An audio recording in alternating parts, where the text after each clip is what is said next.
오늘 저희가 함께 깊이 파고들 자료는요, 한 청취자분의 아주 절박한 사연에서 시작됩니다. 네.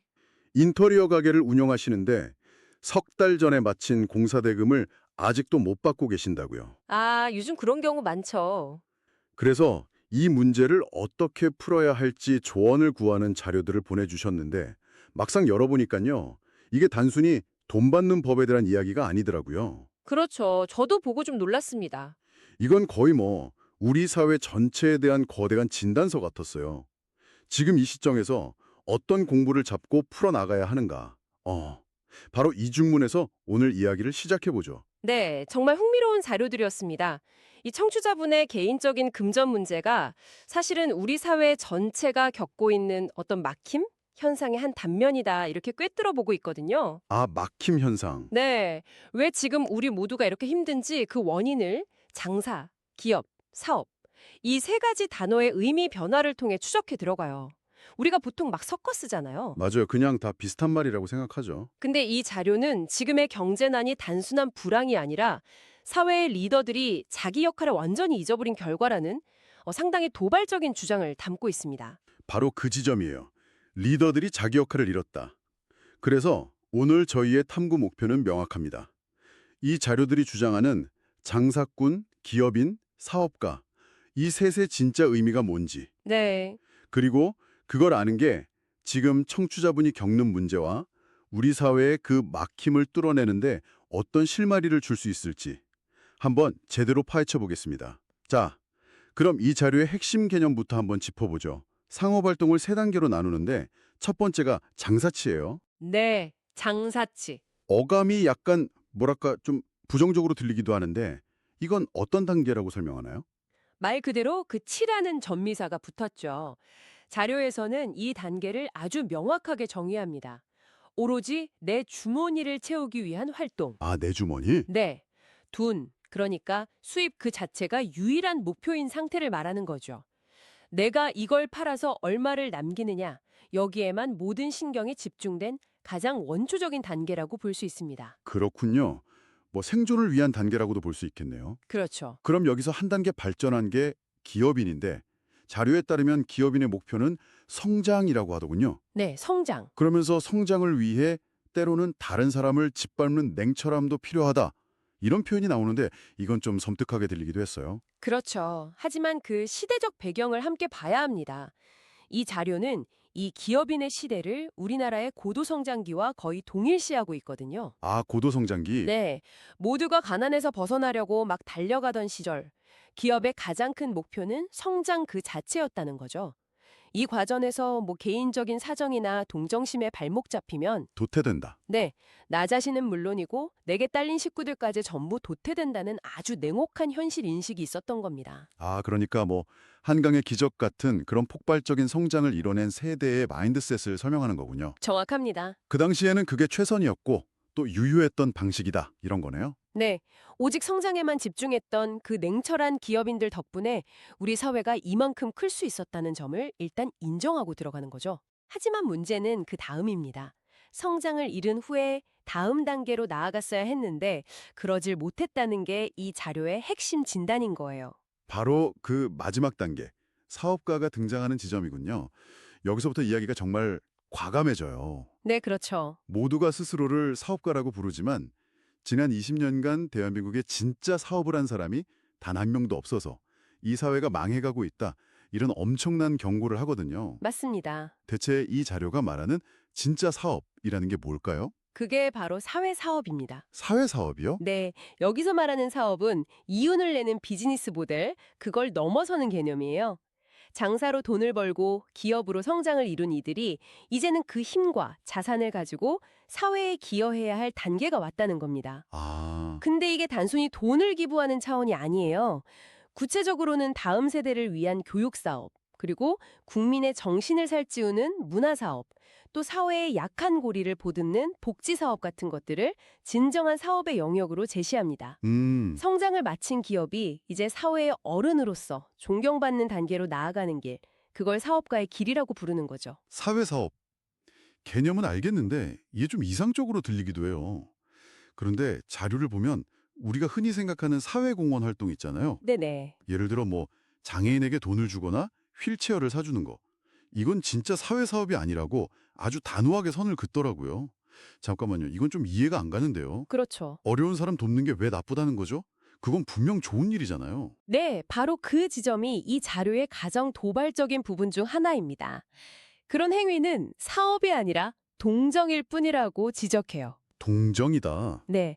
그리고 동정은 사회를 발전시키는 게 아니라 오히려 퇴보시킨다고까지 주장합니다. 왜냐하면 물질적 지원은 받는 사람 안에 거러지 근성, 즉 의존하고 구걸하는 마음을 키울 뿐이라는 거죠. 와, 거러지 근성이라니 표현이 정말 강하네요. 그렇죠. 그러니까요. 도움을 받는 것에 익숙해져서 스스로 일어서려는 의지를 꺾어버릴 수 있다는 경고군요. 그렇습니다. 기업들이 수백 수천억을 기부해도 왜 국민들이 예전처럼 그들을 존경하지 않는가? 그 이유가 바로 여기에 있다는 거예요. 아, 돈으로 문제를 덮으려는 방식은 더 이상 사람들의 마음을 움직이지도 사회를 근본적으로 바꾸지도 못한다는 한계에 부딪혔다는 진단인 거죠. 알겠습니다. 그럼 이 자료가 말하는 새로운 패러다임의 복지 사업은 대체 뭔가요? 돈을 주는 게 아니라면 뭘 줘야 한다는 거죠? 바르게 사는 길을 가르쳐주고 이끌어주는 것. 길을 가르쳐 준다. 네. 즉, 한 사람의 인생을 근본적으로 바꿀 수 있는 교육을 제공하는 것이라고 말합니다. 그 사람이 왜 어려워졌는지, 그 근본 원인을 함께 고민하고 스스로의 힘으로 일어설 수 있는 지혜와 방법을 알려주는 게 진짜 복지라는 거죠. 여기서 아주 극단적인 예시까지 드는데 심지어 거러지조차도 사업가가 되어야 한다고 말해요. 거러지가 사업가가 된다고요? 아니, 가진 게 아무것도 없는 사람이 어떻게 사업가가 되죠? 그건 좀 너무 비현실적인 이야기 아닌가요? 여기서 사업의 의미를 다시 한번 생각해 봐야 합니다. 아, 이 자료에서 말하는 사업은 사회를 위해 사는 것 그 자체거든요. 돈이 많고 적음의 문제가 아니라는 거죠. 아, 예를 들어 길을 위해 그 거러지조차도 자신이 얻은 빵 한 조각을 자기보다 더 굶주린 다른 사람에게 나눌 수 있다면 그 순간 그는 이미 사회에 기여하는 사업가가 된다는 논리입니다. 와. 내가 무엇을 얻을까가 아니라 내가 가진 아주 작은 것으로 사회에 무엇을 줄 수 있을까를 생각하는 순간 패러다임이 바뀐다는 거예요. 아, 이제 좀 알 것 같네요. 사업의 본질을 이윤 창출이 아니라 사회적 기여로 그냥 재정의해버리는 거군요. 맞습니다. 내가 가진 능력, 시간, 재화가 무엇이든 그것을 남을 위해 쓸 때 비로소 사업가가 된다는 그런 선언이네요. 바로 그거죠. 그리고 그럴 때 사회 혹은 이 자료의 표현을 빌리자면 하늘은 그에게 더 좋은 것으로 반드시 보답한다는 믿음이 깔려 있습니다. 자, 그럼 이 거대한 논리를 다시 청취자분의 상황으로 가져와 보죠. 공사재금이 3개월째 막혀있는 이 현실, 네네. 이게 사회 전체가 막히는 것의 일부라고 했잖아요. 그 근본 원인이 바로 그 사업가들이 지난 20년간 진짜 자기 역할을 안 했기 때문이다. 솔직히 이 연결고리가 한 번에 와닿지는 거든요. 그렇죠. 어떻게 그게 직접적인 원인이 될 수 있을까요? 이 자료는 현대의 기업인들을 현대판 부족장이나 왕에 비유합니다. 부족장, 왕. 네, 과거 부족장의 가장 큰 의무는 부족원들을 먹여 살리고 보호하는 것이었죠. 그런데 지금의 리더들이 백성, 즉 직원이나 하청업체, 더 나아가 사회 전체를 위하기보다 자신의 부와 성을 쌓는 데만 집중했다는 겁니다. 왕이 백성을 돌보지 않으니 백성들 사이에서도 신뢰가 깨지고 서로가 서로를 등치고 이용하는 문화가 만연하게 됐다는 거죠. 청취자분께 돈을 주지 않는 그 사람도 어쩌면 더 큰 곳에서 돈이 막혀 있거나 혹은 이런 불신사회의 분위기에 편승하고 있는 것일 수 있다는 분석입니다. 그러니까 사회 전체의 신뢰 시스템, 말하자면 혈액순환 같은 자금의 흐름이 리더들의 이기심 때문에 동맥경화를 일으켰고 청취자분의 문제는 그 말단에서 터진 증상이라는 거군요. 네, 맞습니다. 특히 우리 사회가 이제는 모두가 기본적인 지식을 갖춘 지식사회가 되었기 때문에 더 이상 과거처럼 힘으로 누르는 방식은 통하지 않는다고 강조해요. 사장이라고 해서 직원을 함부로 대하거나 원청이라고 하청업체를 쥐어짜는 방식으로는 이제 아무것도 이룰 수 없다는 거죠. 서로 존중하며 상생하는 길 외에는 다른 길이 없다고 못 받고 있습니다. 여기서 한 걸음 더 나아가서 거의 영적인 차원의 이야기까지 나오더라고요. 네, 그 부분이 또 흥미롭죠. 신에게 복을 달라고 비는 시대는 끝났고 이제는 올바른 행위를 할 때만 성불, 즉 복을 맞는 시대가 왔다. 기도만으로는 아무것도 얻을 수 없다는 말이잖아요. 그렇죠. 인류 전체가 그만큼 성장하고 성숙했다는 의미로 해석할 수 있습니다. 하... 과거 인류가 아직 어리고 무지했던 시절에는 그저 노력하는 행위 자체만으로도 하늘이 도왔을지 모르지만 이제는 우리 모두가 지혜를 갖췄기 때문에 더 높은 차원의 행동을 요구받고 있다는 겁니다. 더 높은 차원의 행동. 네, 그저 나 잘되게 해주세요가 아니라 내가 속한 공동체, 더 나아가 인류 전체의 공영에 이바지하는 그런 지혜로운 행동을 할 때만 하늘이 돕는다는 거죠. 맹목적인 믿음이 아니라 깨어있는 실천이 중요한 시대라는 아주 강력한 메시지입니다. 듣다 보니 이 자료의 논리가 점점 더 거대해지는데요. 심지어 아주 구체적인 경고까지 담고 있더라고요. 네, 그 부분이 좀 무섭죠. 2025년부터 3년간 엄청난 어려움이 닥칠 것이고 이건 피하려고 해도 피할 수 없는 흐름이다. 이건 거의 예언에 가까운데 이런 위기 속에서 제시하는 유일한 해법은 결국 무엇인가요? 바른 길을 찾아 행하는 것뿐이라고 단언합니다. 다른 어떤 꼼수나 기술도 통하지 않는다는 거죠. 바른 길. 네, 청취자분의 경우로 다시 돌아와 보면 이건 단순히 밀린 대금을 받아내는 법적 절차나 기술에만 집중하는 것을 넘어서야 한다는 의미입니다. 자신의 인테리어 업이 어떻게 하면 사람들의 삶을 더 이롭게 하고 사회에 긍정적인 기여를 할 수 있을지를 진지하게 고민하는 것. 그걸로 관점을 완전히 전환해야 한다는 거죠. 관점을 전환한다. 하지만 당장 돈이 막혀서 힘든 상황에서 그런 고민을 하기가 쉽지 않을 것 같은데요. 물론이죠. 물론 힘든 일입니다. 하지만 이 자료는 아주 강력한 약속을 합니다.